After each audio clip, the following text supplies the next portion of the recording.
Yes, friends, welcome back again. Now we will go for the next point, that is abundance of elements in the Earth and other planets. Some comparison with one or two planets we will consider. Particularly, we will go for the abundance of Earth, because in previous previous lecture, we had considered the abundance of elements in solar system and as a whole, solar system as a whole. Actually solar सिस्टीममध्ये आणि solar सिस्टीमचे जे constituents आहेत त्याच्यामध्ये म्हणजे even we can consider about earth also. तर याच्या सगळ्यामध्ये जे कम्पॅरेटिव्ह अबंडन्स आहे ते आपण या डायग्रामच्या माध्यमातून बघितले. सोलार सिस्टीममध्ये कसं कसं ते आहे, ते कुठल्या प्रमाणात आहे जनरली. पण particularly it is somewhat different related to Earth, because if the sun and solar system formed from the same material, we would expect the raw material of the planets to match the composition of the sun. Then minus those elements that would remain as gases, we find such a composition in a class of meteorites called chondrites. Generally, we consider Earth is having the material which is considered to be raw material, considered to be as chondrites, which is coming from the solar system मधून आलेलं जे कॉन्ड्राइट्स आपण जे consider करतो, the कॉन्ड्राइट्स and अकॉन्ड्राइट्स किंवा other जो rocky stony material, all that part that we will consider in next topics of जिओकेमिस्ट्रीच्या पुढच्या टॉपिक्समध्ये ते येणारच आहे. आपण ते पुढं बघणारच आहेत नेमकं, म्हणजे कॉन्ड्राइट्स किंवा स्टोनी मटेरियल किंवा वॉटेवर जे काय असतील ते त्याचं क्लासिफिकेशन आपण नंतर बघणार आहे. तर त्यावेळी ते आपण बघूया डिटेलमध्ये. पण सध्या तर हे सगळं क्वांटिटिक मटेरियल जे आहे ते सनमधून आलं आणि ते पृथ्वीमध्ये आलेलं आहे. आणि त्यामुळं पृथ्वीमध्ये आल्यानंतर, अर्थमध्ये आल्यानंतर it has probably reflect the composition of earth differently, म्हणजे थोडंसं वेगळ्या प्रकारे ते रिफ्लेक्ट करतं अर्थच्या कंपोजिशनमध्ये. आता आपण जर कम्पॅरेटिव्हली बघितलं या ठिकाणी, तर अर्थ आणि मार्सचं बल्क केमिकल कंपोजिशन जर कन्सिडर केलं तर अर्थ आणि मार्समध्ये काय फरक आहे. तर आपण आयन कंटेंट Fe2O3 जर बघितलं फेरस ऑक्साईडचा, फेरिक ऑक्साईड फेरस ऑक्साईडचा, तर इथं ब्ल्यू जो हे आहे that is showing for earth, and red जो बीम आहे that is showing for Mars. म्हणजे ब्ल्यू आणि रेड हे दोन आपल्याला कर्व्स दिसत आहेत, ते आपल्याला दाखवतात. तर Fe2O3 मार्सच्या कम्पॅरिझनमध्ये थोडंसं कमी आहे. SiO2 ऑलमोस्ट सेम आहे. देन Al2O3 ऑलमोस्ट सेम आहे. Then P2O5 in earth we are having lesser than Mars. Then if we consider SO3, it is very less, almost less than half of Mars. आणि then MnO manganese oxide पुन्हा मार्सपेक्षा कमी आहे. किंवा next TiO2 if we consider, it is almost nearer to Mars. So हे एक comparison म्हणून आपण ते कन्सिडर केलं. Now we can consider the relative abundance by weight of elements in the whole earth and in the earth crust. अर्थमध्ये totally आणि earth क्रस्टमध्ये relative abundance of elements, and it has been considered by weight percentage wise आपण या ठिकाणी consider केलेला आहे. तर आपण जर कम्पेअर जर केलं तर इथल्या दोन्ही डायग्राममध्ये आपण जर बघितलं, दोन स्तंभ त्याचे दाखवलेले आहेत, त्याच्यामध्ये बघितलं तर relative abundance of elements in whole earth and relative abundance of elements in earth crust. That comparison we can see here. If we see in the earth crust we have oxygen content almost it is 46%, म्हणजे half जवळपास आहे, 46% आहे. आणि त्याच्या कम्पॅरिझनमध्ये oxygen percent जर आपण इकडं hole अर्थमध्ये जर बघितलं तर it is 30%.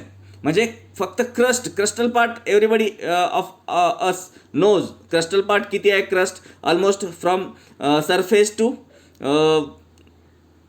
35-40 kilometers, or at some places it may vary up to 60 kilometers maximum. 60-70 किलोमीटरपर्यंत काही ठिकाणी ते जाऊ शकते क्रस्टल पार्ट. तर या सगळ्या सरफेसपासून क्रस्टचा जो भाग आहे, या क्रस्टमध्ये ऑक्सिजन 46% आणि होल अर्थमध्ये जर ते कम्पेअर केलं तर ऑक्सिजन 30% आहे आणि तेच होल अर्थमध्ये आयर्न कंटेंट 35% आहे आणि तेच iron content if we compare with the crust only that is near 6% आहे. ते खूप कमी प्रमाण झालेलं आहे. म्हणजे क्रस्टमध्ये आयर्न कंटेंट खूप कमी आहे आणि क्रस्टच्या खाली मात्र आयर्न कंटेंट खूप जास्त आहे. त्यामुळे एव्हरेजमध्ये अर्थच्या एव्हरेजमध्ये आयर्न कंटेंट मॅक्झिमम दाखवलेला आहे, that is 35% and oxygen is less, that is 30%. आणि तेच क्रस्टमध्ये ऑक्सिजन 46% आहे. म्हणजे क्रस्टमध्ये ऑक्सिजन कंटेंट जास्त आहे आणि खाली ऑक्सिजन कंटेंट कमी होत गेला, त्यामुळं एव्हरेजमध्ये तो 30%ला आला.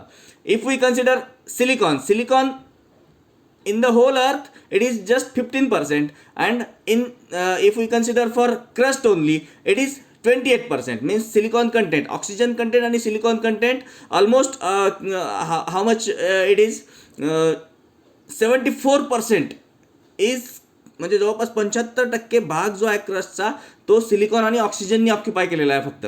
आणि बाकीचे मग aluminium 8%, iron 6%, magnesium 4%, calcium 2.4, potassium 2.3, sodium 2.1 आणि अदर्स लेस दॅन 1. म्हणजे फक्त 1, 2, 3, 4, 5, 6, 7, 8 एलिमेंट्स ह्या फॉर्म्ड ऑलमोस्ट द क्रस्ट. म्हणजे जवळपास पूर्ण क्रस्ट ह्या 8 एलिमेंट्सपासूनच तयार झालेला आहे. आणि होल द अर्थ आपण जर कन्सिडर केलं तर इथे सुद्धा तसंच प्रमाण आहे, फक्त वेगळे एलिमेंट्स या ठिकाणी आपण कन्सिडर करतो. क्रस्टमध्ये ॲल्युमिनियम 8% आहे. In whole earth aluminium is lesser 1.1%. क्रस्टमध्ये आयर्न कंटेंट 6% आहे, इथे 35% आहे. देन क्रस्टमध्ये मॅग्नेशियम 4% आहे, हिअर मॅग्नेशियम इज 13%. मीन्स अर्थमध्ये होल अर्थमध्ये magnesium content is more. Nickel content is more in whole earth, that is 2.4%, that is not shown in the crustal part. crustal part मध्ये nickel नाहीचे almost त्या लेस than 1% मध्ये बाकीचे जे elements आहेत त्याच्यापैकी कुठतरी थोडासा भाग असेल तर असेल किंवा almost it might be absent in the crustal part. Then सल्फरचं सुद्धा तेच हाल आहेत इन क्रस्ट अँड अर्थमध्ये मात्र होल अर्थमध्ये 1.9% आहे. Calcium it is 1.1% in the whole earth and it is 2.4% in the crustal part. आणि तेच पोटॅशियम सोडियम हा भाग टोटल अर्थमध्ये कंप्लीट अर्थमध्ये तो दाखवलेलाच नाही आहे. म्हणजे differentiation has created a light crust depleted in iron and enriched in oxygen, silicon, aluminium, calcium, potassium and sodium. तर that we can see here clearly. Then next यालाच थोडंसं आणखीन डिस्क्राईब जर करायचं आपण जर कन्सिडर केलं, the abundance of elements in the earth's crust is much different from the abundance of elements that are to be found on the other planets and our sun. म्हणजे अर्थच्या कम्पॅरिझनमध्ये आपण जर बाकीच्या दुसऱ्या प्लॅनेट्स आणि सन जर कन्सिडर केलं तर हे थोडंसं वेगळं प्रमाण होतं आहे. आपण एक तसं मार्सचं कम्पेअर करून बघितलं आहे, it's too different. Then the continental crust of the earth, म्हणजे अर्थमध्येच जर अजून कन्सिडर केलं तर continental crust of the earth also differs radically from the overall composition of the earth. म्हणजे अर्थचं टोटल ओव्हरऑल कंपोजिशन आहे त्याच्यापासनं अर्थचं क्रस्टल कॉन्टिनेंटल क्रस्टचा भाग जर आपण बघितला तर इट ऑल्सो रॅडिकली डिफर्स. त्याच्यामध्ये सुद्धा खूप म्हणजे ज्याला आपण असं जमीन आसमानाचं अंतर असं म्हणतो तर तेवढं असं अंतर आहे असं आपलं म्हणायला काही हरकत नाही. Then our earth as a whole and its crust in particular have extraordinary concentrations of elements all associated with silicate minerals like olivine, pyroxene, amphibole, feldspars, micas, then silica group of minerals. म्हणजे हे सगळे जे silicate minerals आहेत, ओलिव्हिन ग्रुपचे, pyroxene ग्रुपचे, amphibole group, feldspar group, mica group, then silica group, हे सगळे silicate minerals that are mostly concentrated in the crustal part. जास्तीत जास्त प्रमाणात ते आहेत सिलिकेट मिनरल्स. त्यामुळं आपण इथं बघू शकतो ह्या क्रस्टच्या कंपोजिशनमध्ये सिलिकॉन इज ऑलमोस्ट 28% आणि silicate minerals mostly they are formed in the combination with oxygen, त्यामुळं ऑक्सिजनचं पण प्रमाण इथं 46% आहे. सगळ्या सिलिकेट मिनरल्समध्ये आहेच ते SiO2 कंटेंट असणारच आहे. The two most common elements in the earth's crust, oxygen and silicon, combine to form the backbone. म्हणजे हे ऑक्सिजन आणि सिलिकॉन ह्या दोघांचं कॉम्बिनेशन झालेलं आहे ह्या सगळ्या जवळपास सगळ्या सिलिकेट मिनरल्सला फॉर्म करण्यासाठी. And it has made the backbone of silicate minerals along with occasional aluminium and ion. म्हणजे काही प्रमाणात ॲल्युमिनियम आणि आयन बऱ्याच ठिकाणी त्यामध्ये आलेला आहे. पण mostly backbone of all those silicate minerals is just oxygen and silicon. SiO2 आपण ज्याला आपण कन्सिडर करतो, SiO2 टेट्राहायड्रा और अदर स्ट्रक्चर्स ऑफ SiOचे वेगळे दुसरे पण स्ट्रक्चर्स आपण कन्सिडर करू शकतो. तर आपण ते ऑलरेडी याच्या अगोदर शिकलेलो आहोत किंवा पुन्हा तो भाग येईलच आपल्या सिलेबसला. That's not the part of this discussion now. So these 4 elements particularly oxygen, silicon, aluminium आणि आयॉन, काही प्रमाणात ॲल्युमिनियम आणि आयॉन पण याच्यामध्ये मिक्स झालेला आहे. आणि हे 4च एलिमेंट्स जे आहेत these 4 elements only alone account for about 87% of the earth's crust. म्हणजे जवळपास हे 4च एलिमेंटमध्ये ते 74, 88% ऑफ द अर्थ्स क्रस्ट ह्या 4च एलिमेंट्सनी फॉर्म झालेली आहे. 88% ऑलमोस्ट.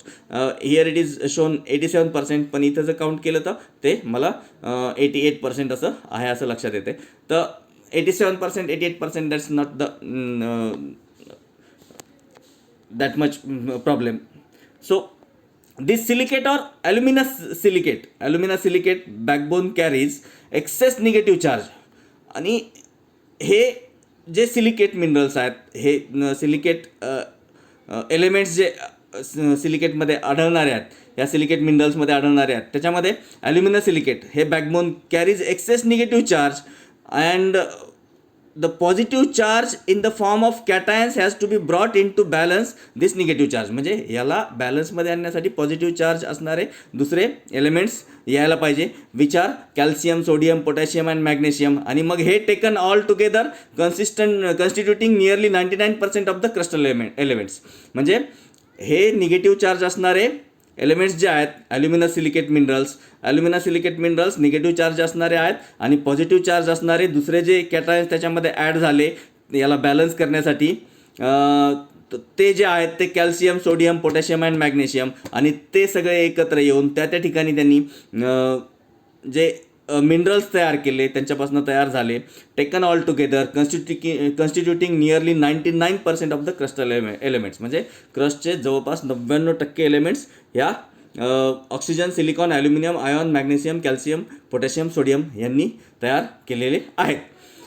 बाकी less than 1% is as a consequence all other elements are either nearly upset from the earth crust or are found primarily in non silicate rocks. एकतर ते almost absent असणार बाकीचे elements क्रस्टमध्ये, किंवा मग असतीलच तर जे दुसरे जे नॉन सिलिकेट मिनरल्स असणारे रॉक्स जे आपण कन्सिडर करतो त्या रॉक्समध्ये, त्या मिनरल्समध्ये बाकीचे एलिमेंट्स असू शकतील.